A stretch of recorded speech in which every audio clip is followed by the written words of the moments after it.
की तीसरी उंगली भी सीधी हो गई। रामानुजाचार्य ने एक एक करके 3 प्रतिज्ञा की और यामुनाचार्य की तीनों उंगली जो टेढ़ी थी, मुड़ी थी, सीधी हो गई। ऐसा होना चाहिए गुरु और चेला। गुरोस्तु मौनम व्याख्यानम शिष्यास्तु छिन्न संशया। गुरु जी का व्याख्यान कैसा हो? चुप।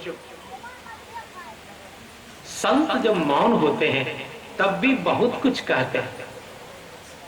केवल बोलने से ज्ञान नहीं होता, चुप रहने से भी बहुत ज्ञान होता है।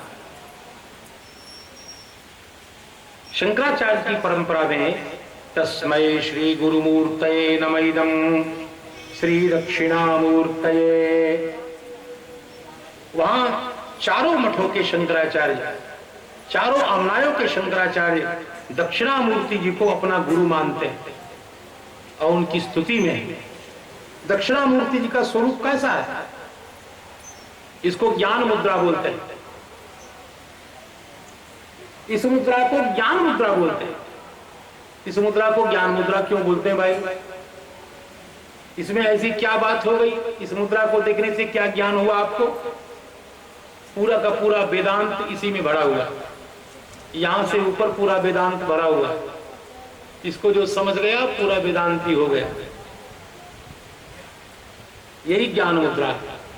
गुरु जी को भाषण देने की कोई जरूरी नहीं है, 3 घंटा तक बकबक करने की कोई आवश्यकता नहीं है। गुरु जी ऐसे करते थे और शिष्य समझ लेते थे कि हमको जीवन में क्या करना है। बस न गुरु जी का भाषण यही हो, गुरोस्तु मौनम व्याख्यानम शिष्यास्तु छिन्न संशया। क्या है इसमें? देखो ये 3 अंगुलियां, सत्वगुण, रजोगुण, तमोगुण, तीन जो त्रिगुणात्मिका प्रकृति है इसका ज्ञान कराती। ये अंगूठा ब्रह्म का स्वरूप है और ये अंगुली जीवात्मा है।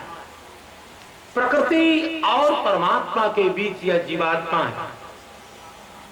जब यह अंगुली, तर्जनी अंगुली जो जीवात्मा स्वरूप है, जब वह ब्रह्म से अलग हो जाए, इसका मतलब वह प्रकृति से मिल गया है। और जब वह प्रकृति से अलग होकर परमात्मा से मिलेगा तभी वह मुक्त होगा।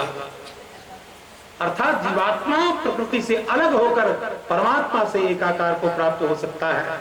यही संपूर्ण वेदांत है। और क्या है? जगत से अलग होकर परमात्मा के साथ एकाकारता की प्राप्ति ही मुक्ति है। हो तो गया, भाषण देने की क्या जरूरी है? इसी को ज्ञान मुद्रा कहते हैं। गुरोस्तु मौनम व्याख्यानम शिष्यास्तु छिन्न संशया। श्री यामुनाचार्य महाराज ने ऐसा ही कुछ मौन व्याख्यान किया जिसको परम अधिकारी रामानुजाचार्य समझ गए और प्रतिज्ञा कर ली।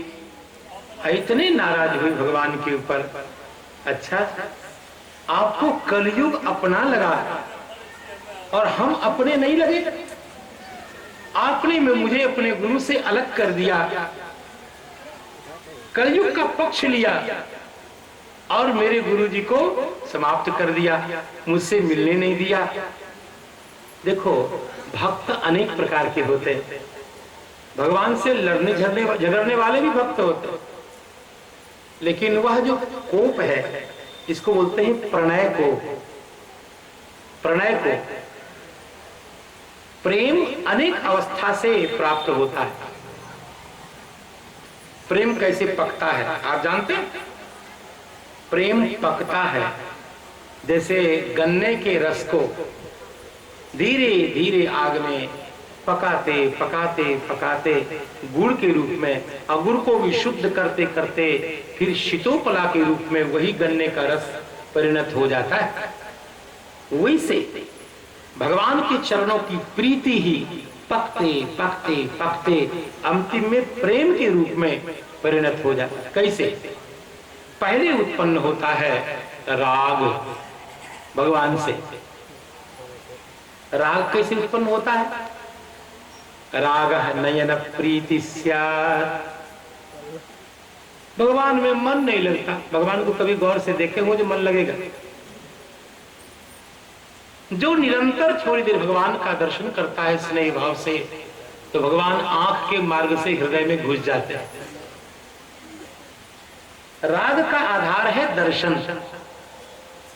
दर्शन के बाद आत्मीयता उत्पन्न होती है, देखने की इच्छा उत्पन्न होती है। पुनः राग से उत्पन्न होता है प्रणय, प्रणय से उत्पन्न होता है मान, मान से उत्पन्न होता है भाव। जब भाव बहुत दिनों तक पकता है तब रति उत्पन्न होती। रति जब बहुत काल तक पकती है तब अधिभाव उत्पन्न होता है, महाभाव। महाभाव जब बहुत दिनों तक पकता है, महाभाव समझते, भगवान ही पास में हैं और भगवान से पूछते हैं आपने मेरी श्याम सुंदर को देखा? चित्त की ऐसी अवस्था हो जाना, भगवान से ही भगवान का पता पूछना। गोपिकाएं जब भगवान के प्रेम में पागल हो गई तो ऐसे ही कुछ दशा हो गई। तो जब महाभाव उत्पन्न होता है, महाभाव की दो दशा होती है, मदन और मादन। मादन दशा में तो थोड़ा सा चित्त शांत रहता है और मदन दशा में, मादन दशा में तो जीव वहां तक पहुंच ही नहीं सकता। प्रेम की उस दशा को जीव पहुंच ही नहीं सकता। क्यों? जैसे एक छोटा सा बल्ब हो और उसमें 1,00,000 वोल्ट वाला जो पावर डाल दिया जाए तो बल्ब का जो क्वाइल है वो पिघल करके गिर जाए, लोड नहीं ले सकता। तो जीवात्मा में प्रेम की उस दशा को सहने की क्षमता है ही नहीं। आखिर वो दशा किसको प्राप्त होती है? श्री जानकी जी को, श्री राधा जी को। बस जीव उस प्रेम की उस दशा को सह ही नहीं सकता, उससे पहले प्रलय हो जाएगा, शरीर छूट जाएगा। तो अधिभाव तक, भाव महाभाव तक कदाचित जीव जा सकता है, लेकिन मदन मादन तक जीव नहीं पहुंच सकता, प्रेम की अति उत्कट दशा को प्राप्त नहीं कर सकता। तो जो भगवान के साथ मान करते हैं, नहीं हम आपसे बात नहीं करेंगे, न तो संग ना झूलब।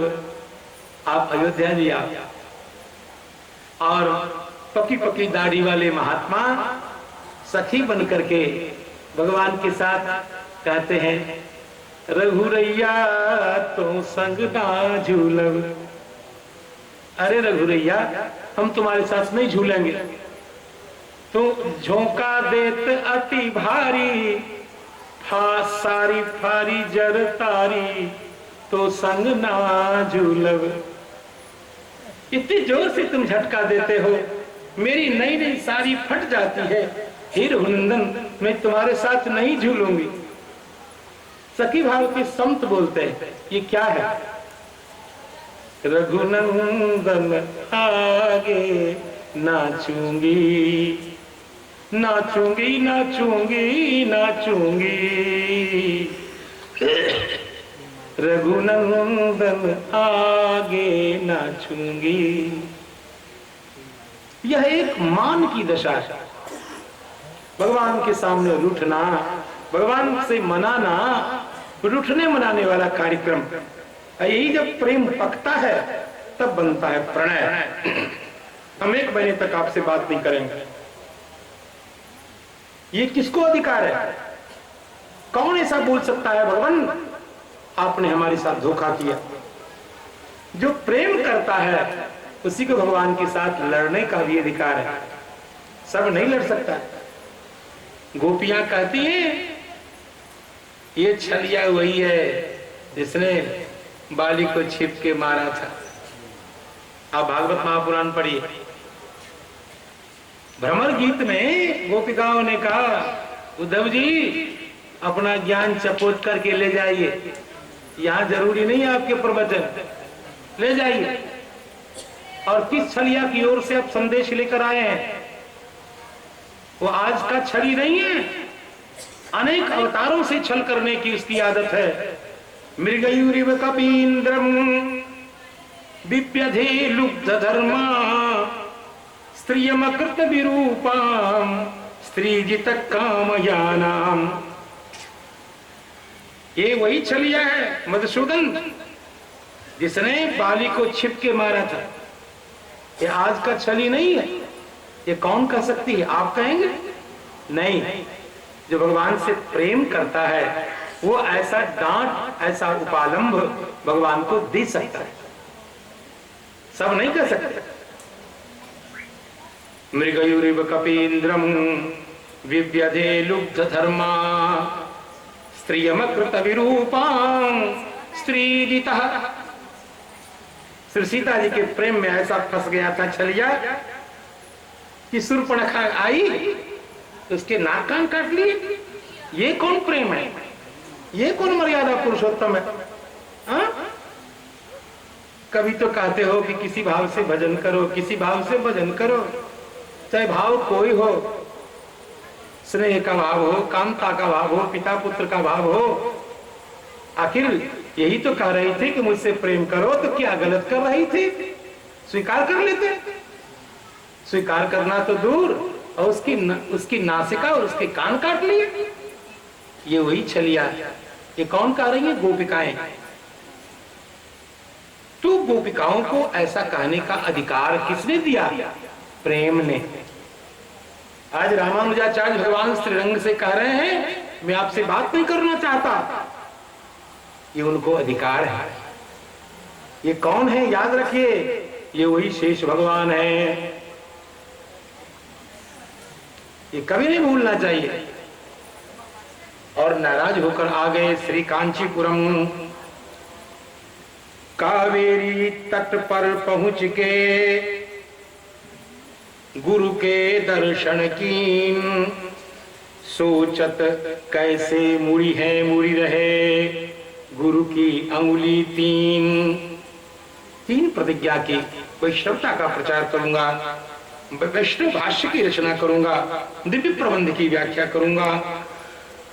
और जब कांचीपुरम आकर के श्री गोष्ठीपूर्ण स्वामी जी से कहा कि यमुनाचार्य महाराज शरीर में नहीं है, भगवत धाम चले गए, परम पद को प्राप्त हो गए, तो उनके शिष्य श्री गोष्ठीपूर्ण स्वामी जी बड़े दुखी हुए। गुरु जी का शरीर पूरा हो गया ऐसा जान करके गोष्ठीपूर्ण दुखित हुए। सुनी गुरु गए हरिधाम पधार, स्वामी रामानुजय आचार्य जगत में प्रगट शेष अवतार। अब कैसे दीक्षा हो इनकी? श्री गोष्ठीपूर्ण स्वामी जी से श्री रामानुजाचार्य ने कहा, भगवान मैंने मन से जिनको गुरु के रूप में वर्ण किया था वो तो हरिधाम पधार गए, अब आप ही हमें वैष्णवी दीक्षा प्रदान कर दीजिए। गोष्ठीपूर्ण स्वामी जी थे तो परम भगवत भक्त, लेकिन उनका जन्म आभीर वंश में हुआ था। आभीर कंका यवना खसादयः, आभीर वंश में। तो गोष्ठीपूर्ण स्वामी जी ने कहा नहीं, मैं कुछ भी करता हूं तो वरदराज भगवान से पूछ करके करता हूं। इतने भक्त थे गोष्ठीपूर्ण स्वामी जी, भगवान वरदराज जी से उनकी बात होती थी जैसे आपके और मेरे बीच में होती। जब पूजा करने जाते भगवान की मंदिर तो भगवान से बात करते, वैसे बातचीत होती थी उनकी। तो कहा नहीं महाराज, मैं पहले भगवान से पूछ तो लूं, भगवान का आदेश होगा उसके बाद मैं कुछ करूंगा। तो रामानुजाचार्य ने कहा, भगवान आप भगवान से पूछने जा ही रहे हैं तो एक दो प्रश्न मेरे भी आप उसमें जोड़ दीजिए। आप उनसे पूछिए कि जीवात्मा के उद्धार का साधन क्या है, कैसे वो प्राप्त होते हैं, एक वाक्य में बता दें। उनसे ये भी पूछिएगा कि क्या प्रपन्न शरणागत को अंतिम में नारायण स्मरण अनिवार्य है या नहीं। दूसरा प्रश्न पूछिएगा, हे गुरुजी, श्री वरदराज स्वामी जी के यहाँ गोष्ठी पूर्ण स्वामी जी गए, भगवान को प्रणाम किया और भगवान वरदराज ने उनको प्रश्न किए जाने पर उत्तर दिया कि उनको बताइएगा कि मेरी विमल भक्ति के अतिरिक्त मोक्ष का दूसरा कोई कारण नहीं, मेरा समाधान। और प्रपन्न शरणागत भक्त को अंतिम काल में मेरे स्मरण की अनिवार्यता नहीं है। शास्त्र का सामान्य सिद्धांत है कि मरण काल में जैसी मति होती है वैसी ही अगली गति प्राप्त होती। इसलिए संत लोग बार बार कहते हैं कि भगवान की याद मरण काल में आ जाए। अंत काले च मामेव स्मरण मुक्त्वा कलेवरम, भगवान गीता में कहते हैं जो संसार के लोगों को महत्व दिया, संसार के विषय को महत्व दिया है, जीवन भर जिसने संसार की उपासना की है, उसको मरण काल में भगवान याद नहीं आते। वही संसार याद आता है, वही जमीन मकान दुकान यही सब याद आता है, पोता याद आता है।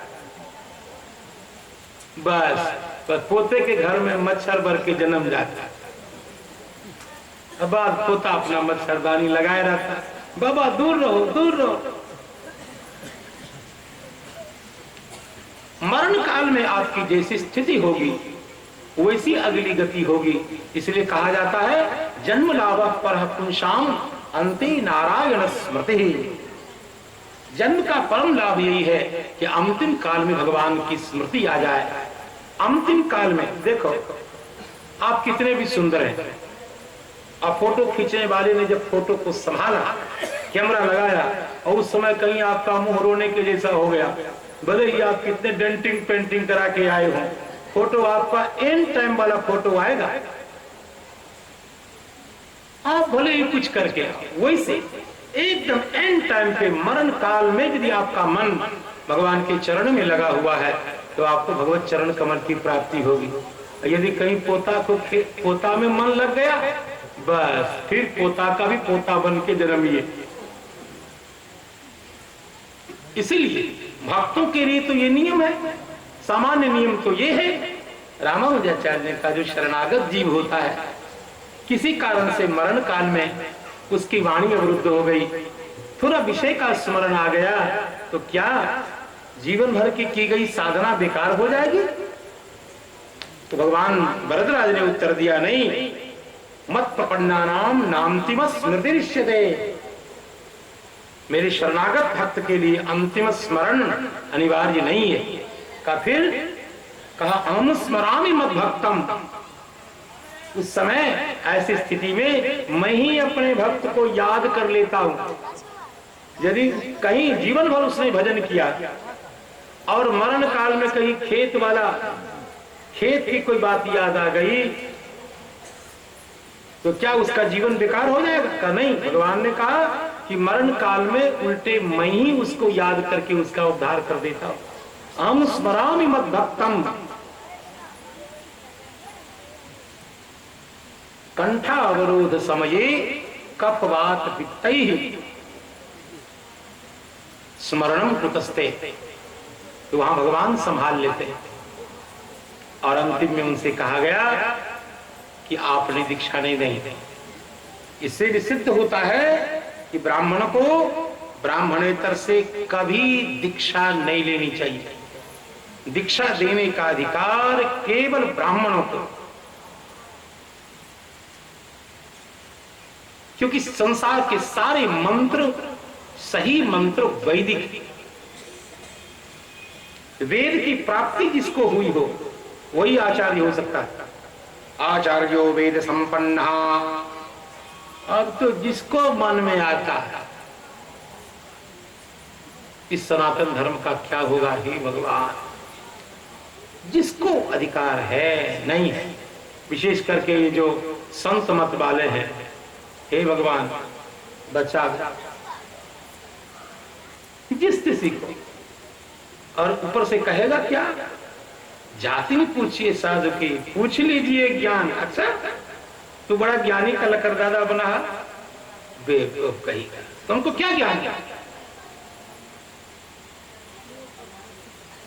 केवल विप्र को दीक्षा देने का अधिकार है, आचार्यत्व का अधिकार है। ये मैं नहीं कह रहा हूं, भगवान वेद कहते हैं। जिनके चौकट पे सब नाक रगड़ते हैं, परम प्रमाणभूत भगवान वेद कहते हैं कि श्रोत्रियम ब्रह्मनिष्ठम, गुरु को श्रोत्रिय और ब्रह्मनिष्ठ होना चाहिए। कह दिया। गोष्ठीपूर्ण स्वामी जी ने कहा भगवान मेरी इच्छा नहीं, वो विप्र बालक है, मैं आभीर कुल उत्पन्न हूं, मैं उनको दीक्षा नहीं दे सकता। भगवान ने कहा सुनो, महापूर्ण स्वामी जी हैं, उनसे कहो कि वो दीक्षा दे। कितना बड़ा संदेश है। भगवान ने स्वयं आदेश किया है महापूर्ण स्वामी जी को कि रामानुजाचार्य को आप वैष्णवी दीक्षा प्रदान कर। यद्यपि गोष्ठीपूर्ण स्वामी से विभूत होकर के रामानुजाचार्य की इच्छा रहती थी एक बार इनका सीठ मिल जाए, लेकिन गोष्ठीपूर्ण स्वामी जी बड़े सावधान थे। रामानुजाचार्य ने एक बार बड़ी चतुरता से इनको अपने घर पे बुलाया। का घर पे आएंगे तो पात्र तो लेकर जाएंगे नहीं, थोड़ा सा मिल जाएगा प्रसाद, लेकिन ये इतने जागरूक है ना। पाने के बाद रामानुजाचार्य उधर गए, इधर गुरु जी आ गए, और पाने के बाद पत्तल लेकर के स्वयं चल पड़े, ताकि कहीं मेरा किसी प्रकार से सीख, ये तो भगवान का प्रसाद है, मैंने पा लिया इनके यहाँ, लेकिन ये अपराध मैं करूंगा। स्वयं पत्तल उठा करके लेके चल पड़े और बाहर फेंक दिया। और रामानुजाचार्य जिस आशा से इनको बुलाए थे और अपनी पत्नी से कहा आचार्य जी ने कहीं कुछ छोड़ा है? कहा वो तो पत्तल भी लेकर चले गए साथ। आहा धिक्कार! अपनी छाती को बार बार अपने भाग्य दुर्भाग्य की दुर्भाग्य का अभिव्यंजन करने लग गए रामानुजाचार्य। इतने सावधान होते हैं आचार्य लोग, ऐसा नहीं कि बचपना काम करते। श्री वृंदावन बिहारी लाल की। अब बोले वरदराज भगवान, शरणागति को करो बखान, पठावहूं पूर्ण महापूर्ण के पास, वही दीक्षा देवे सहुलास, कृपा करी के बनाए हरिदास। सबसे परम तत्व क्या है? भगवान वरदराज ने कहा मैं श्री हरि, मत्तः परतरम नास्ति, मुझसे परात्पर कोई तत्व नहीं है, और मेरे चरणों में समर्पण किया गया वही जीव के कल्याण का कारण बनता है।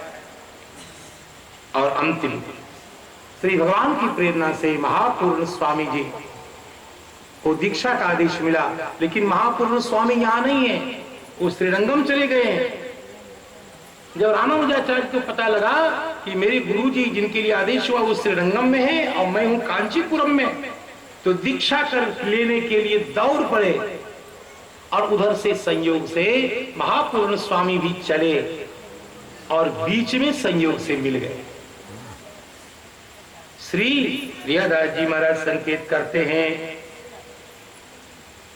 भगवान ने कहा उतने उतते रामानुज हूँ आए, इतते पूर्ण आर्य सिधाए, कांचीरंग नगर के बीच माही, अग्रहार एक ग्राम कहाही, तहाँ भई भेटी दूनहु माही, माने सिद्ध मनोरथ जाही। अब दोनों का मनोरथ सिद्ध होने वाला है। रामानुज पूर्ण पद माही, गिरो प्रेम वस कहो कछु नाही। महापूर्ण स्वामी जी के चरण में रामानुजाचार्य धराम से गिर गए। भगवान भगवान हमें शरण में लगा लीजिए और भगवान भगवत चरण कमल का समाश्रय बना दीजिए, वैष्णवी पन संस्कार देकर के हमें वैष्णव बना लीजिए, अपनी सेवा का अधिकार प्रदान करिए, हमें भगवान के नित्य कैंकर्य में सम्मिलित कर लीजिए। ऐसा कह के गुरु जी के चरणों में धराम से गिर गए रामानुजाचार्य। लेकिन गुरु जी की मौत का तुम्हें पता है? यदि दीक्षा लेनी है तो दीक्षा यदि लेनी है, मेरा भी संकल्प है तुम वैष्णव बनो। जो पाखंड ही खंड के मंडत भागवत धर्म, प्रगटे निज आचरणते वैष्णवता को धर्म। जही मत को अनुहरत सहज ही जीव हो ही भव पार। स्वामी रामानुज आचार्य जगत में प्रगट शेष अवतार। मार्ग में परस्पर मिले, परस्पर एक दूसरे को भाव को बताया। रामानुज गुरुदेव के शरण पर उपरे अकुलाय। कृपा कहूं अब शीघ्र मोहि वैष्णव देहु बनाए। महापूर्ण कह दीक्षा दूं पर वरदराज दरबार। रास्ते में दीक्षा नहीं हो सकती, चलो वरदराज भगवान के दरबार में, वही दीक्षा दूंगा। गुरु जी की मस्ती, ओकरा दिल हो हमरा किया न देबो, ओकरा कान फूक लो हमरा किया न फूकबो। महापूर्ण स्वामी कह रहे हैं दीक्षा देहूं लेकिन चलो पुनः वरदराज के द्वार। वरदराज भगवान के दरवाजे पर चलो, वही दीक्षा होगी आपकी। तब रामानुजाचार्य भगवान ने कहा गुरुदेव एक बार इस कलयुग ने हमें धोखा दे दिया। मैं अपने गुरु जी के दर्शन के लिए गया था और भगवान रंग ने कलयुग का साथ दिया। मेरे गुरु जी मुझे दीक्षा दिए बिना परम धाम को प्राप्त हो गए। इस शरीर का क्या भरोसा, कब शरीर रहे कब न रहे। कहीं ऐसा न हो कि शरीर पूरा होने, वैष्णव बनने से पहले शरीर पूरा हो जाए।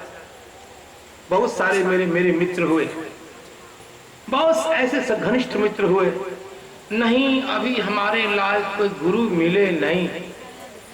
मैं अभी देख रहा हूं, अब बाद में पता चला कि 1.5 साल के बाद गुरु जी को ढूंढने वाले महोदय जज सितारा गुरु जी को ढूंढते रहे और महोदय ने ही ट्रांसफर हो गए। ऐसा नहीं कि ढूंढते ढूंढते टन बोल जाओ।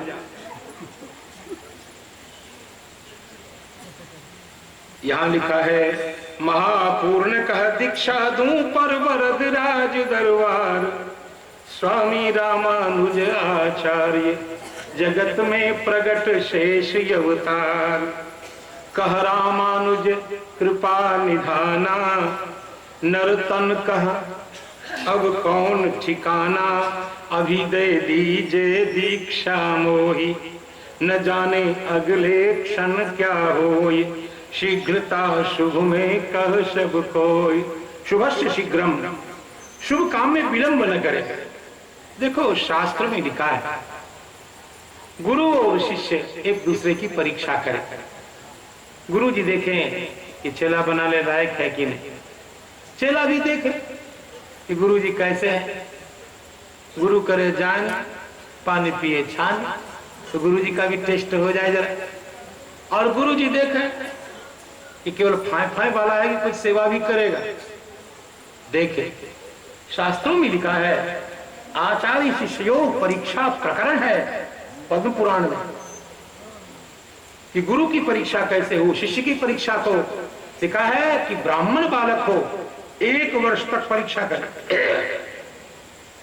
अपने पास रखे, देखे कहां जाता है, कहां बैठता, कैसे गिलास छूता, कैसे पार्षदमनियां करता, कैसे झाड़ू लगाता, गौर से देखे किससे बात करता, क्या बात करता है, उसकी छोटी छोटी चेष्टा पर देखे, दृष्टि डाले, क्या सही में भगवान के योग्य है, क्या ये भगवत कैंकर्य के लायक है, क्या ये वैष्णवता का निर्वाह कर सकेगा, क्या ये स्वरूप की रक्षा कर सकेगा। विप्र हो तो 1 वर्ष तक पूरी परीक्षा। इसी प्रकार क्षत्रिय के लिए 2, वैश्य के लिए 3, अलग अलग वर्ण के लिए अलग अलग काल निर्धारित किया गया। यह भी अपनी जगह सही है और उसके बाद यदि कहीं योग्य अधिकारी मिले शिष्य तो कोई जरूरी नहीं परीक्षा करने के लिए। नारद जी महाराज के मार्ग में ध्रुव जी मिल गए, तो ध्रुव जी की नारद जी ने कहा परीक्षा की। एक बात जरूर पूछी कि बेटा तुम क्यों जंगल जा रहे हो तपस्या करने के लिए? यदि माता की बात से व्यथित होकर के जा रहे हो तो चलो मैं तुम्हारे बाप से कह करके तुमको गोदी में बिठवा देता हूं। यदि यही टेंशन है कि मेरी माँ ने मुझे कटु वचन कहा तो चलो। नारद जी ने थोड़ी सी परीक्षा जरूर ली, लेकिन सद्य ध्रुव को भगवान के मंगलमय मंत्र का श्रवण करा करके चेला बनाया। नारद जी ने प्रहलाद जी को दीक्षा और संस्कार देने में कहां देर की। यदि योग्य गुरु मिले, योग्य शिष्य मिले तो कोई जरूरी नहीं, और साधारण के लिए नियम है पहले 1 वर्ष तक परीक्षा और उसके बाद दीक्षा और फिर दीक्षांत शिक्षा। मंत्रार्थ केवल मंत्र देने वाला गुरु नहीं होता। अभी तो हमारे संप्रदाय को मैं क्या कहूं, मैं तो बहुत छोटा आदमी हूं, गिरस्त हूं, बाल बच्चेदार आदमी। इतना बड़ा मेरा स्वरूप नहीं है मैं अपने संप्रदाय के विषय में कुछ बोलूं, गलत। केवल मंत्र देने वाला गुरु नहीं होता, मंत्र और मंत्रार्थ दोनों जो बताता है वो गुरु होता है। अर्थ पंचक का जो ज्ञान करावे वो गुरु, मंत्रार्थ जो समझावे वो गुरु है। ये दीक्षा के अनंतर दीक्षांत संस्कार होता है। परीक्षा ली जानी चाहिए। जब नानक जी की बड़ी प्रसिद्धि हो गई तो लोग आने लग गए, थोड़ा चटक मटक देख करके साधु संत के आसपास लोग आते। अरे साधु संत की महिमा बढ़ा देते ये गाड़ी वाले घोड़े वाले। अरे महाराज चटकीला कुर्ता पहनते हैं। आजकल तो आपको पता है एक कथा बाचक लोग ब्यूटी पार्लर से सज धज करके आते हैं, गाल पुतवा करके, तब कथा कहते हैं महाराज। आप देखिए टेलीविजन पे, और जितना एक एक्टर हीरो श्रृंगार नहीं करता उतना श्रृंगार डिजाइन का कुर्ता और ऐसे ऐसे अंगूठी पहन के लोफर के समान ऐसे ऐसे दिखाता, जैसे कोई लुगाई नाच रही। बताओ ये है वैष्णव का स्वरूप जैसा सीधा साधा हो। क्या शिक्षा मिली? दीक्षांत शिक्षा। प्रभाव देख करके चेले बनते हैं। महाराज जी के पास मोटर बंगला गाड़ी है। एक बार चेला बना, अवसर मिला, गुरु जी का टेटुआ दबा दिया, गुरु जी को परम धाम भेज दिया, और सीधे उसके बाद महंती। ऐसा क्यों होता है?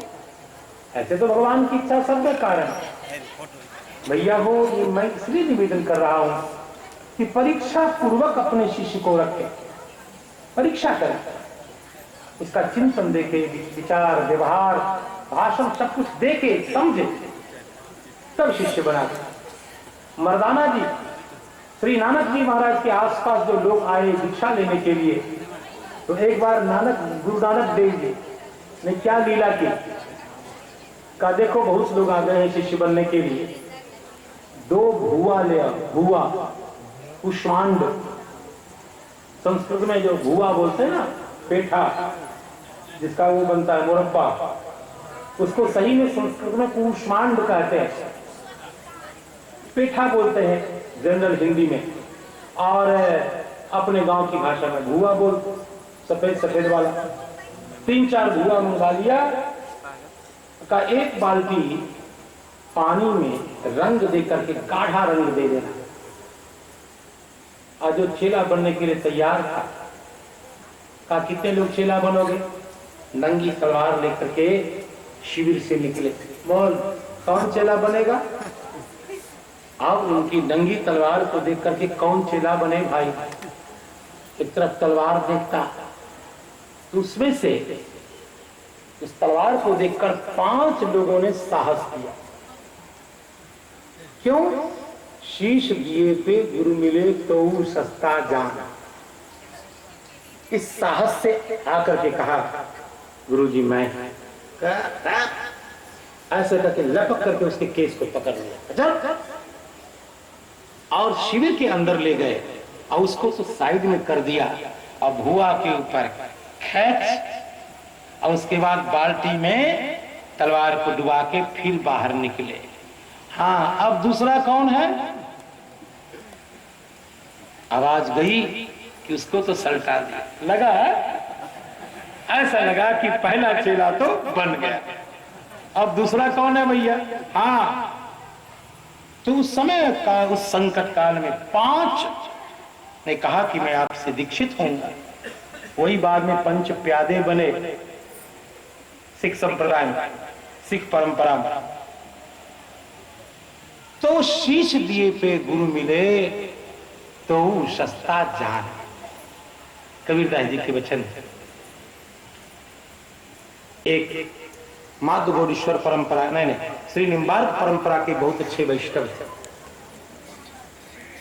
एक वैष्णव ने कहा, एक गृहस्थ ने कहा, एक साधक ने कहा कि हे गुरु जी, आप मुझे दीक्षा दीजिए, गोपाल मंत्र की दीक्षा दीजिए, भगवान गोपाल के चरणों में मुझको लगा लीजिए।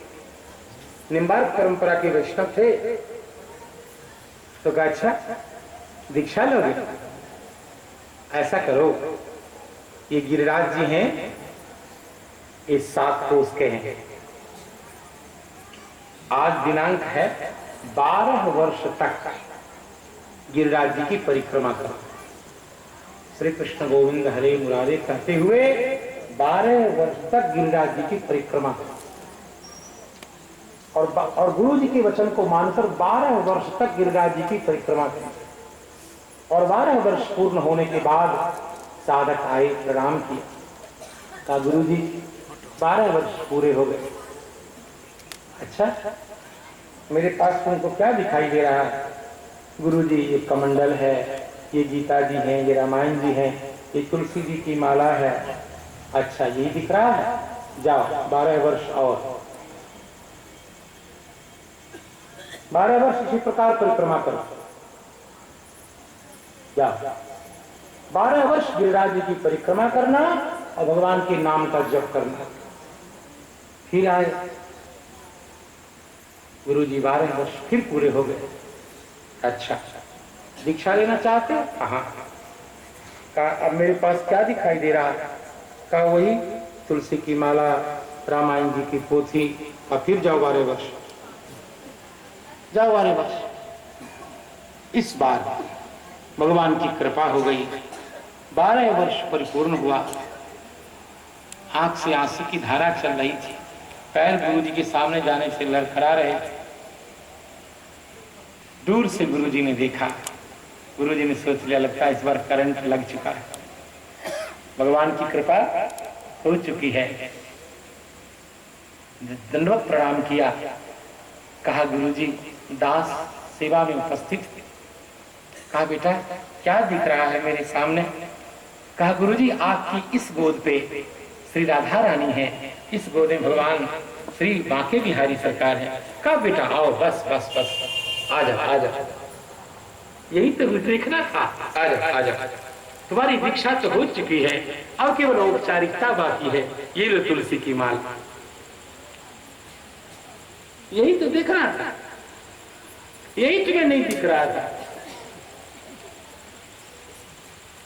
और तुलसी की माला बांध दी, भगवान का मंगलमय मंत्र सुना दिया, वैष्णवी जो संस्कार है वो दे दिया, दीक्षांत संस्कार दे दिया, और फिर भगवान की भक्ति में लगा दिया। प्रायः उचित है, इसलिए महापूर्ण स्वामी जी ने कहा ऐसे नहीं चले। मैं वरदराज भगवान के सामने जाकर के आपको दीक्षा दूंगा। रामानुजाचार्य ने कहा गुरुदेव शरीर का कोई ठिकाना है, न जाने जानकी जाने प्रभाते किंकरिष्यति, क्षणार्धम नैव जानाति विधाता किंकरिष्यति। एक क्षण के अनंतर क्या होगा विधाता कौन जानता है। इसलिए गुरुजी शरीर का कोई ठिकाना नहीं है। कई कलयुग ने पूर्व के समान धोखा दिया तो हम अवैष्णव ही संसार से चले जाएंगे। गुरुजी अब अधिक परीक्षा नहीं ली जाए, अब मुझे अपने चरणों का किंकर बना लिया जाए। जब बहुत प्रार्थना की तब महापूर्ण स्वामी का हृदय द्रवीभूत हो गया। का देखो तो अग्रहार गांव है, अभी यहाँ अग्रहार गांव में कोई ऐसा मंदिर है जहां वैदिक विधान से भगवान की प्राण प्रतिष्ठा हुई है?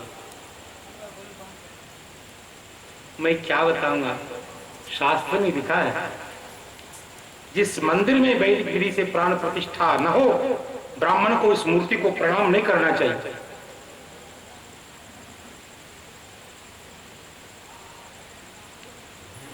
आप तो महाराज जी हनुमान जी प्रसाद लाए, अमुक देवता भैरव बाबा प्रसाद लाए,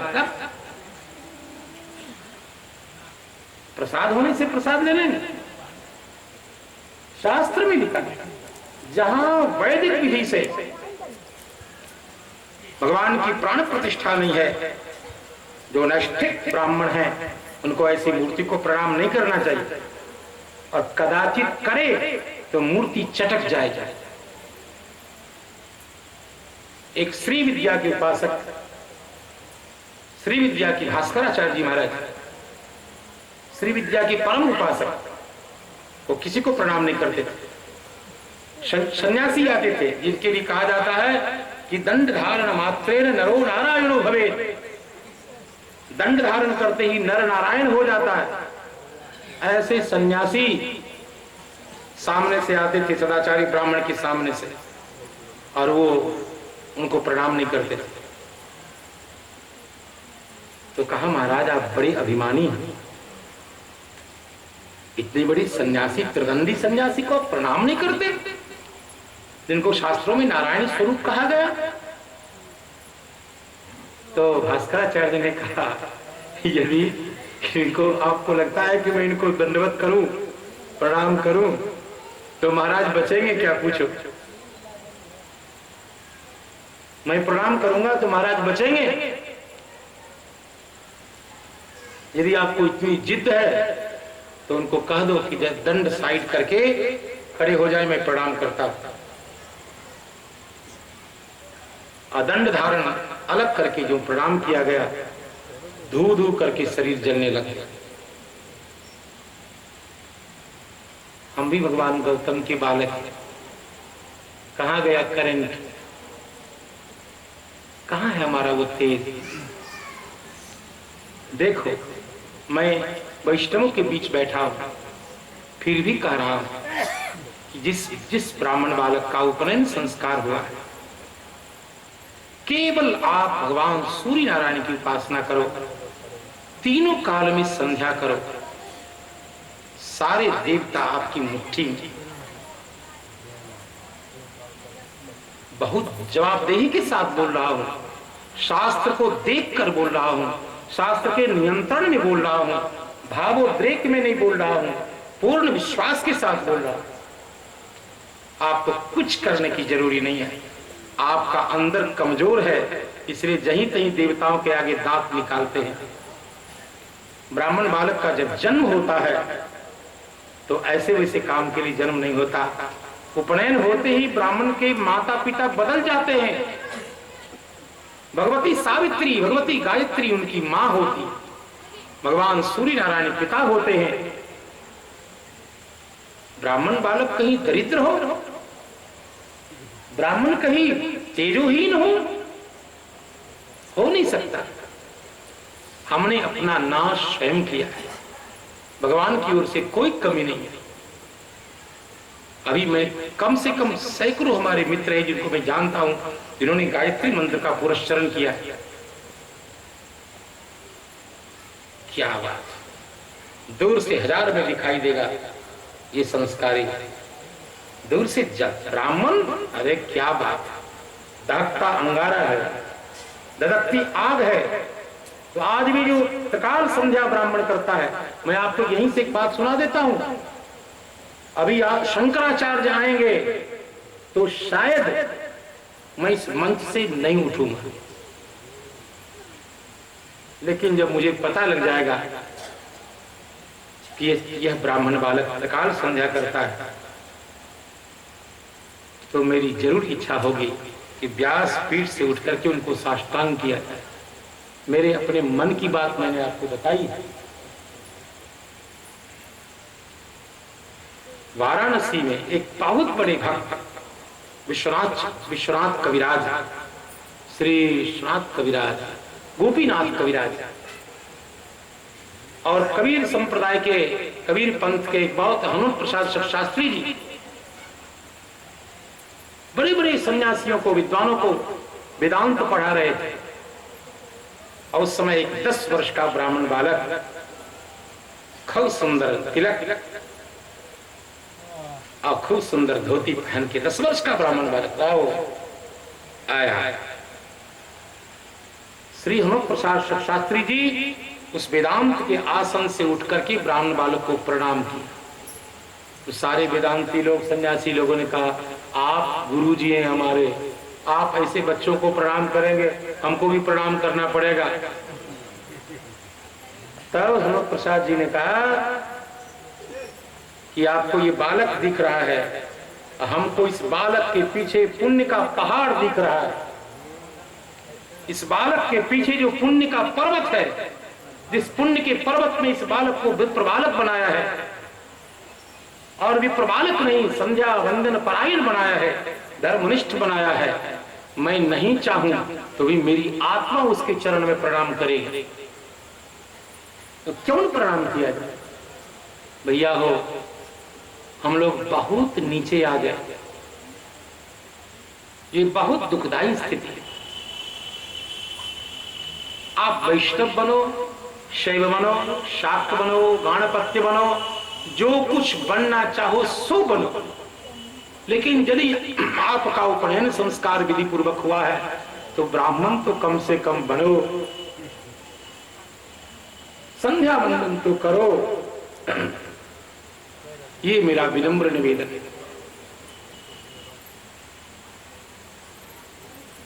श्री महापूर्ण स्वामी जी ने कहा, अग्रहार गांव में कोई मंदिर है जहां वैदिक विधि से भगवान की प्राण प्रतिष्ठा हुई हो? तो लोगों के पूछने पर किसी ने कहा, यहां एक श्री सीताराम जी का मंदिर है, जहां लंबूदरी पाद अयंगार ब्राह्मणों ने वैदिक मंत्रों के साथ भगवान सीताराम जी की प्राण प्रतिष्ठा की है। हमने ऐसे ऐसे मंत्र को देख सुना है कि मंत्रोच्चारण हो रहा था और साधु जी ने छाती का स्पर्श किया, कहा तब तक मंत्र बोलिए जब तक भगवान के वक्षस्थल में धड़कन न आ जाए। मंत्र का अचिंत्य प्रभाव होता है, हम समझ भी नहीं सकते उतना प्रभाव होता है प्राण प्रतिष्ठा का। चलो कोई बात नहीं। और महापूर्ण स्वामी जी ने, कोई पूछेगा रामानुजी, पूछिए आप कि रामानुजाचार्य की दीक्षा किनके सामने हुई थी? भगवान श्री सीताराम जी के चरणों में साष्टांग प्रणिपात कर लेट जाओ भगवान के सामने। रामानुज स्वामी भगवान के सामने लेट गए और गुरु जी ने भगवान रघुनंदन के आगे करांजलि कर कहा, भगवान ये जीव मुझको गुरु बना रहा है,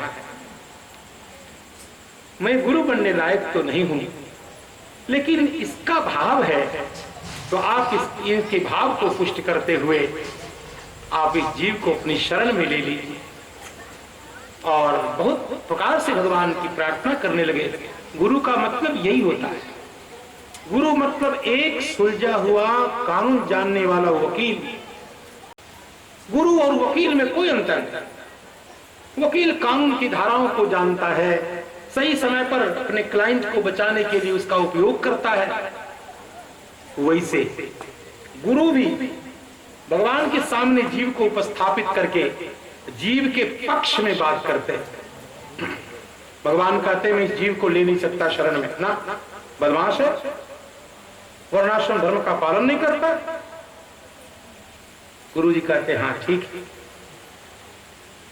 मैं इसको शरण में नहीं ले सकता। गुरु जी कहते हैं आप यदि शरण में नहीं लेंगे तो आपके वचन खंडित हो जाएंगे। गुरु जी वो युक्ति देते हैं जैसे 300 वाले को बचाने के लिए 302 वाले को बचाने के लिए वकील लोग देते हैं। का ये कैसा भी पापी है, इसको पापी किसने बनाया? बताइए आप, किससे अभिभूत होकर ये पापी बना? माया का। माया इसकी है कि आपकी है? माया का स्वामी कौन है? जीवात्मा है कि परमात्मा है? आप अपनी माया को संभाल क्यों नहीं सके? ठीक, आपने इसका परित्याग कर दिया। क्यों? कि पापी है इसलिए। और पापी होने से त्याज्य होता है। आपने वाल्मीकि रामायण में क्या कहा? सकृदेव प्रपन्नाय तवास्मीति ज्याचते अभयम सर्वभूतेभ्यो ताम्ये तत्प्रथमम। जैसे वकील लॉ जानता है, वैसे गुरु अलग अलग तर्क दे करके सिद्ध करते कि जीव, आप इस जीव को आप स्वीकार करिए। भगवान ने कहा ये पापी है। का कैसा भी पापी है, पुण्यात्मा है, आपका है। जैसे किसी का हाथ टूट जाता है तो उस हाथ में पट्टा बांध करके दूसरे के कंठ में नहीं लटकाया जाता, जिसका हाथ होता है उसी के कंठ में लटकाया जाता है। ये पापी है तो आपके कंठ में लटकाया जाएगा। यदि कभी जीभ अपने ही दांत से कट जाए तो क्या हम जीभ को या दांत को तोड़ के फेंक देते हैं? आपकी सन्निधि में आपकी माया ने इसकी बुद्धि कलुषित कर दी है। अभी आपकी शरण में आए, आप स्वीकार करिए। और आप बार बार पापी मत कहिए, ये आपका अंश है। आपने गीता में क्या कहा? ममेव अंशो जीवलोका जीवभूत सनातना। जब समुद्र का एक बूंद गंदा है तो समुद्र भी गंदा माना जाएगा। ये आपका अंश है। यदि ये पापी हुआ तो किसने पापी किया इसको? और इस प्रकार शास्त्र की युक्ति भी लेकर के गुरु जी, आचार्य उस जीव को भगवान की शरण में लगे और अंतिम में कहते कैसा भी है, देखिए ना, अब गिर तो गया, अब क्या चाहते हैं आप? बोले बोलो बोलो इनके सामने, भगवान श्री रामचंद्र चरणों शरणम प्रपद्ये। बोलो सरकार बोल रहा है कि हम आपकी शरण ग्रहण करते हैं। बोल तो रहा है, अब आप क्या चाहते हैं? जब गुरुजी ऐसी मीठी मीठी युक्ति देते हैं तब भगवान मुस्कुरा करके कहते हैं लाइए लाइए, कोई बात नहीं। गुरुजी का काम एक वकील वाला काम होता है और जीव के पक्ष में गुरुजी रहते हैं। अपराधी से अपराधी जीव को भगवान से क्षमा याचना करा के अभी शरण में लगा देते हैं। वैसे रामानुजाचार्य महाराज राघवेंद्र भगवान की शरण में गए। महापूर्ण स्वामी जी ने रघुनाथ जी के चरण कमल से जोड़ दिया। श्री रामानुजाचार्य भगवान की। इसके अनंतर 5 संस्कार, ये वैष्णवों के 5 संस्कार होते हैं। पहले तिलक,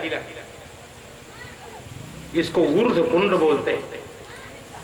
इस तिलक को देखकर यमराज का कलीजा थर थर थर थर कांपने लगता है।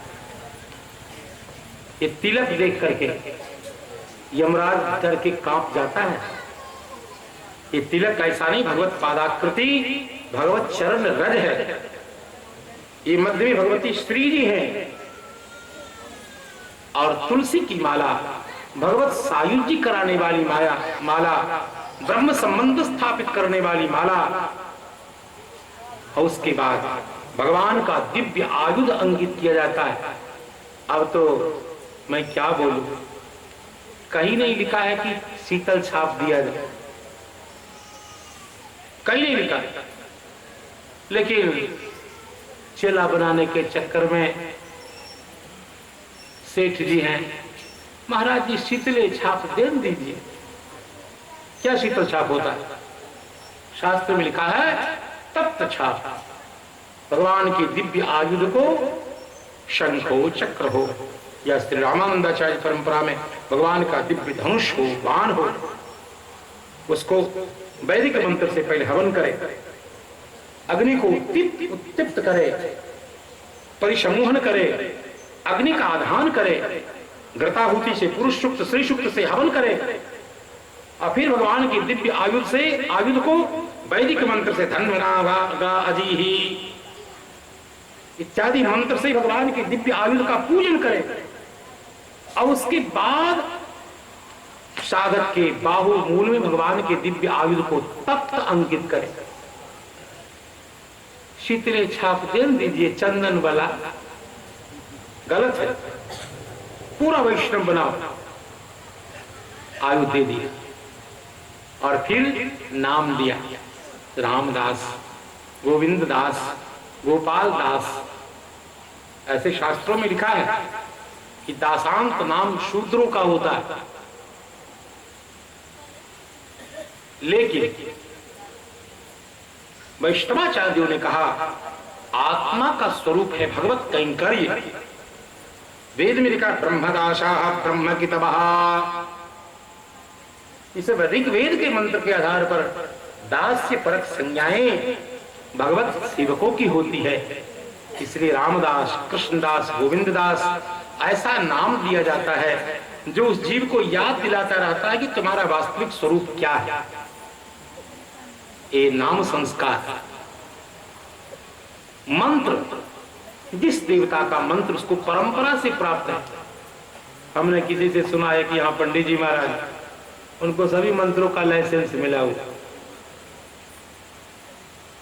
सभी मंत्र जो आप कहो, हम वैष्णवा मंत्र लेंगे, हाँ ठीक है, हम अमुक मंत्र लेंगे, हाँ ठीक है, तो सभी मंत्र का लाइसेंस है।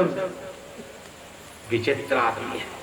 जिस मंत्र का आपने पुरस्चरण नहीं किया, जो मंत्र आपको गुरु परंपरा से मिला नहीं, जिस मंत्र के आराध्य देवता, उसके ऋषि आदि विनियोग आदि का आपको ज्ञान नहीं है, छंद का ज्ञान नहीं है, ऋषि का ज्ञान नहीं है, देवता का ज्ञान नहीं है, उस मंत्र की दीक्षा दे रहे हैं आप। जिस मंत्र का कभी अपने निष्ठापूर्वक जप नहीं किया, लिखा है मंत्र में जितने अक्षर होते हैं उतने लाख जप का दशांश पे तर्पण मार्जन आदि क्रम से हवन करके और उसी के अनुरूप में फिर विप्र भोजन करा के, वैष्णव भोजन करा के पुरस्चरण की विधि तैयार करने के बाद गुरुत्व आता है एक आध साधक में। ऐसे कोई गुरु नहीं बन जाता, ऐसे किसी में आचार्य तो नहीं आ जाता, लेकिन देखा जाता। ये तो कलिकाल का प्रभाव है। श्री रामानुजाचार्य महाराज का नामकरण किया गया लक्ष्मणार्यदास, लक्ष्मणदास, रामानुजदास, ताकि उनको स्मरण रहे भगवत कैंकर्य के लिए मेरा जीवन है। दृढ़ करी दीन है वरद राज को सेवा का अधिकार। वैष्णवता को दृढ़ करके भगवान की सेवा का अधिकार प्रदान किया गुरु जी ने। महापूर्ण स्वामी जी ने कहा, रामानुज अब आप भगवान जानकीनाथ की सेवा के पूर्ण अधिकारी हो गए, अब आप सेवा कर सकते हैं। और मुझे लगता है कि इस प्रकार श्री रामानुजाचार्य महाराज को वैष्णवता की प्राप्ति हुई। अब रामानुजाचार्य ने एक संन्यास धारण किया, त्रिदंड धारण किया। कैसे? घर गृहस्थी में थे पहले, पत्नी का नाम था तंजमांबा। पत्नी से 3 अपराध हो गए। देखो, भगवान मनु कहते हैं कि आश्रमात् आश्रमम गच्छेत्, आश्रम से आश्रम की ओर जाना चाहिए, सामान्य नियम है। फिर 3 ऋणानि अपाकृत्य परो मोक्षे निवेशयेत्, 3 ऋण जो हमारे ऊपर है, जायमानो हि ब्राह्मणः त्रिभिर् ऋणैः ऋणवान् भवति, जो ही ब्राह्मण के घर में बालक का जन्म होता है 3 ऋण अपने आप आ जाते उसके मस्तक पर। देव ऋण, ऋषि ऋण और पितृ ऋण, देवताओं का ऋण। देवताओं के ऋण से मुक्ति मिलती है देवताओं की उपासना से, हवन आदि के द्वारा। ऋषि ऋण और पितृ ऋण, पितृ ऋण से मुक्ति मिलती है सत्संतान धर्मनिष्ठ सदाचार संपन्न पुत्र उत्पन्न करने से, और ऋषि ऋण से मुक्ति मिलती है अपने वेद की शाखा का अध्ययन करने से, शास्त्र का अध्ययन करने से, अखबार पढ़ने से नहीं, उपन्यास पढ़ने से नहीं, शास्त्र का अध्ययन करने से आप ऋषि ऋण से मुक्त होते हैं, स्वाध्याय करने से। चले अब उसके लिए लोग विवाह करते हैं सत्संतान के लिए। 3 ऋण से मुक्त हो जाने के बाद व्यक्ति को मोक्ष मार्ग में लगना चाहिए, ये सामान्य नियम। या दूसरा ये है कि ब्रह्मचर्य आश्रम बिताया, फिर गारस्थ में प्रवेश किया, गारस्थ के बाद वानप्रस्थ, और वानप्रस्थ के बाद संन्यास। आश्रमात् आश्रमं गच्छेत्, स्टेप बाय स्टेप चलिए। ये तीनों बातें उत्सर्ग है, सामान्य नियम, और एक अपवाद भगवान वेद कहते हैं। भगवान वेद कहते हैं यद हरेव विरजेत तद हरेव प्रव्रजेत।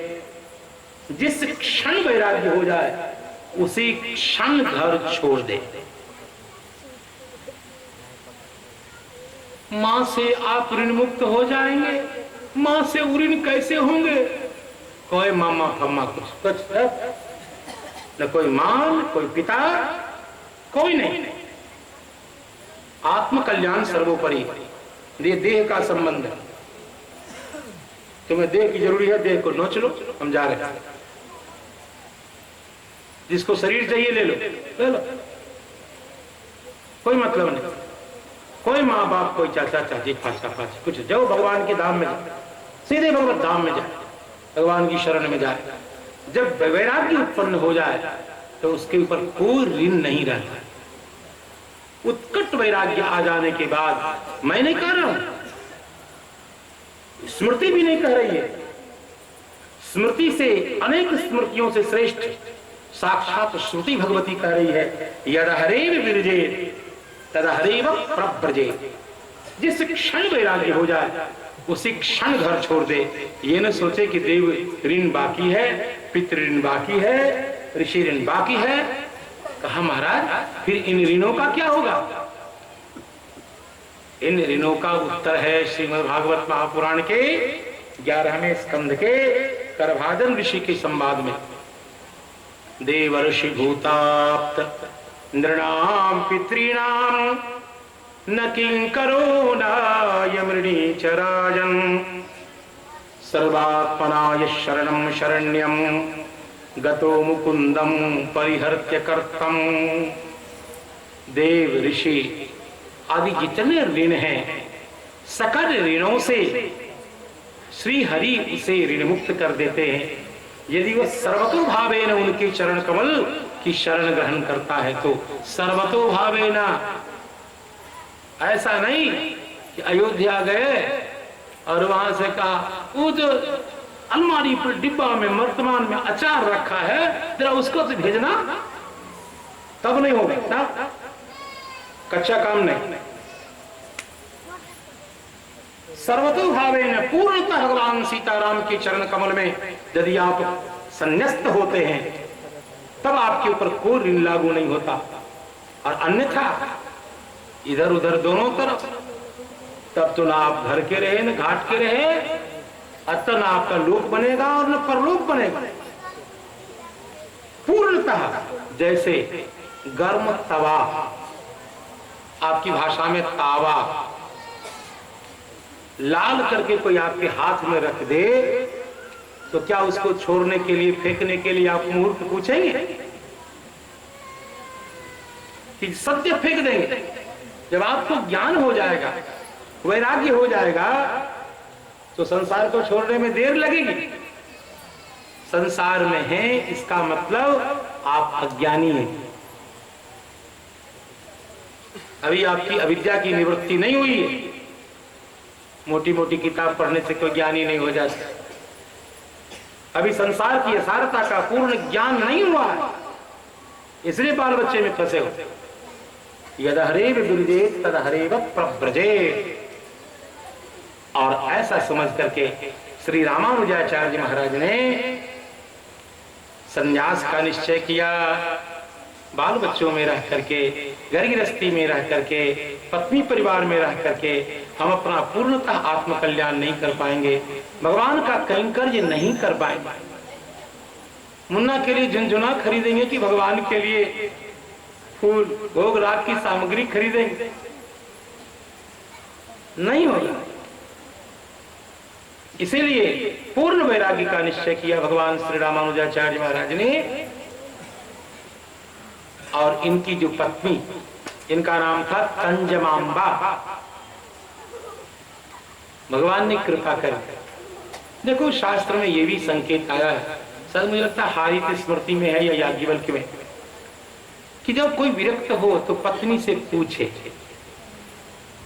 कि मैं अब भगवान की भक्ति के लिए अयोध्या जाऊं, तो आप आनंद से आज्ञा देंगे? एक बार पूछना चाहिए। यदि कोई पतिव्रता स्त्री, धर्मनिष्ठ पत्नी ये कहे कि बहुत दिनों तक हम संसार में रह चुके हैं और शास्त्र के आधार पर आप वानप्रस्थ या संन्यास में प्रवेश करें, तो मैं आपके चरण कमल को याद करती हुई यही भजन करूंगी और आप भजन कर जाइए। यदि कोई पतिव्रता स्त्री ऐसा स्नेह पूर्वक कह दे तब तो क्या बात। शास्त्र में लिखा है कि ऐसी स्थिति में पत्नी स्वयं अपने हाथ से कौपीन तैयार करे। कौपीन तो नहीं, आरवन लिखा है स्मृतियों में।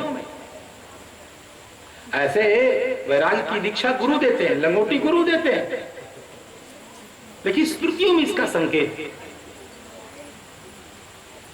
कभी कभी तो साधु संत, वल्लभाचार्य जी महाराज के जीवन में नहीं, संत थे, अभी नाम नहीं याद आ रहा, उनको ऐसे वैरागी जगह और पत्नी से पूछे कि साधु बन जाऊं? पत्नी ने कहा नहीं, जैसे संसार की अन्य माताएं स्त्रियां कहेंगी।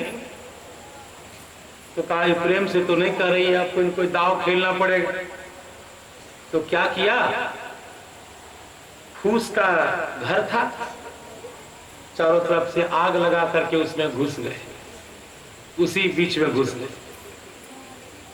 और पत्नी देख रही थी, अरे निकलिए ना, घर में आग लग गई है, आग लग गई है, आप तो घर छोड़िए, मर जाएंगे घर में। घर में क्या रखा है, अब तो घर छोड़ दो, घर में चारों तरफ से आग लगी है, मर जाओगे, भागो घर से।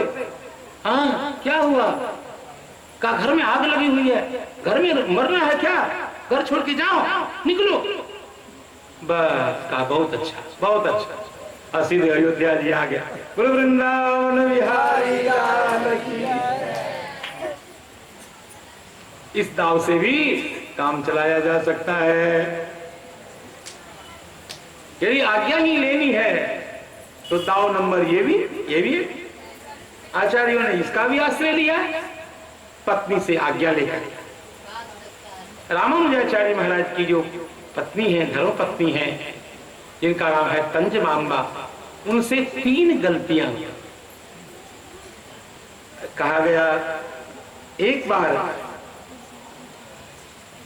भिक्षुक को भामा को स्वभाव लखी बामा, एहते मोमन को उपरामा, ताहि भिक्षुक को भोजन न दीन। भिक्षुक को पहले भोजन नहीं दिया। अपराध नंबर 1, एक अत्यंत भूक्षातुर भिक्षुक आया दरवाजे पर, उनकी पत्नी ने भोजन नहीं दिया।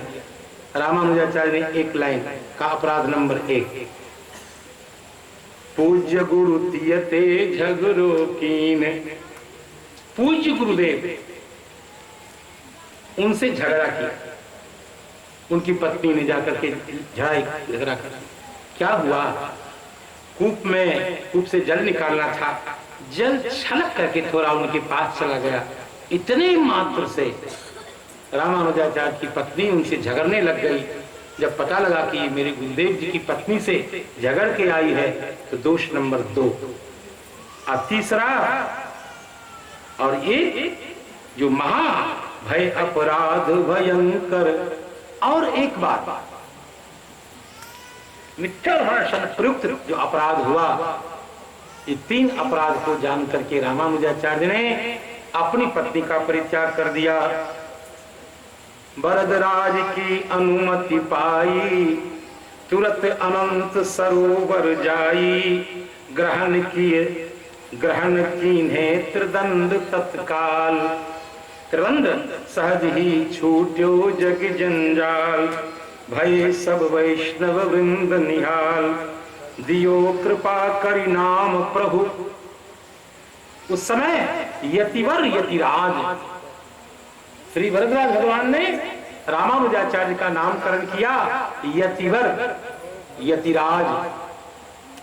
बहुत बड़ो आधार लही हर्षित भक्त समाज। और जो ही उन्होंने त्रिदंड स्वीकार किया, रामानुजाचार्य ने जगत गुरुत्व स्वीकार किया, संन्यास धर्म स्वीकार किया, कांचीपुरी और श्रीरंगम में मच गयो जय जयकार। हाँ, कांचीपुरम और श्रीरंगम में मच गयो जय जयकार, स्वामी रामानुजाचार्य प्रगट जगत में प्रगट शेष अवतार। इस प्रकार उनकी वैराग्य दीक्षा हो गई, त्रिदंड संन्यास दीक्षा हो गई। इसके बाद वो कैसे अपने गुरु जी के पास जाकर अर्थ पंचक का श्रवण करते हैं, मंत्रार्थ श्रवण करते हैं, इसकी कथा आप पुनः सुनेंगे, प्रातःकालीन सत्र में सुनेंगे। देखिए, रामानुजाचार्य जैसे महापुरुष को उनके गुरु जी ने 17 बार वापस किया। त्रिदंड लेने के बाद गोष्ठीपूर्ण स्वामी जी मंत्रार्थ जानते थे। एक बार मेरे हृदय में भी भावना जगी और मुझे लगा कि मैं कुछ अधिकारी वैष्णवों को श्री राम मंत्रार्थ बताऊं। कुछ लोगों को संकेत भी किया, लगता है भगवान की इच्छा नहीं थी, बस हो गया काम। रामानुजाचार्य महाराज गोष्ठीपूर्ण स्वामी जी के पास 17 बार आए। त्रिदंड लेने के बाद और 17 बार कहा कि मंत्रार्थ सुनने के लायक इस संसार में कोई नहीं है, जाइए।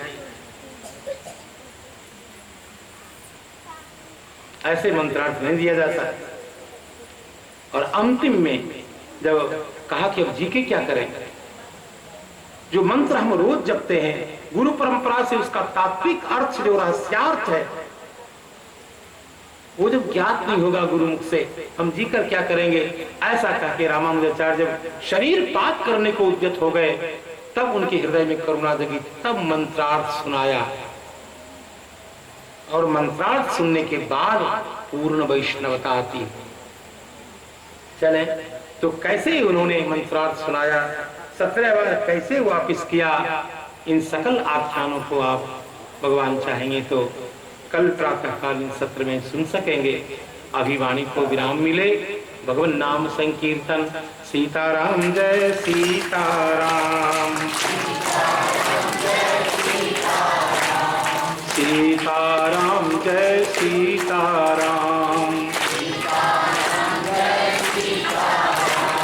सीताराम जय सीताराम,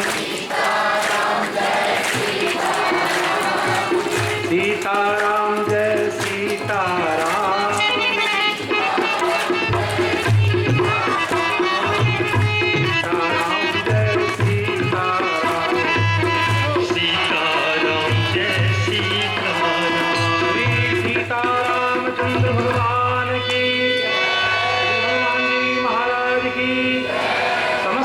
आचार्यों की, श्री रामानुजाचार्य सरकार की, सर्व संत वैष्णव भगवान की जय जय सीताराम।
है।